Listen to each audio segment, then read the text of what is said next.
സ്കൂളുകൾക്ക് 500 മീറ്റർ അടുത്തുള്ള മദ്യശാലകൾ പൂട്ടാൻ ഉത്തരവിറക്കി വിജയ് സർക്കാർ. 717 ടാസ്മാസ് ഔട്ട്ലെറ്റുകൾ പൂട്ടും.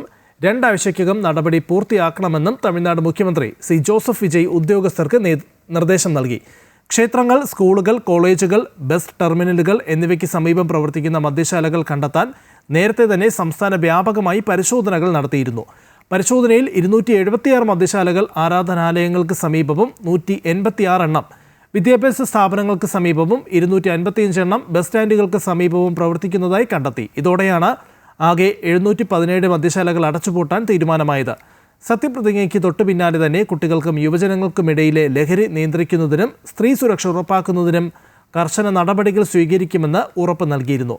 മദ്യശാലകൾ നിയന്ത്രിക്കാനും പൊതുജനങ്ങളുടെ ആശങ്കകൾ പരിഹരിക്കാനുമാണ് നടപടിയിലൂടെ ലക്ഷ്യമിടുന്നത് എന്ന് അധികൃതർ അറിയിച്ചു.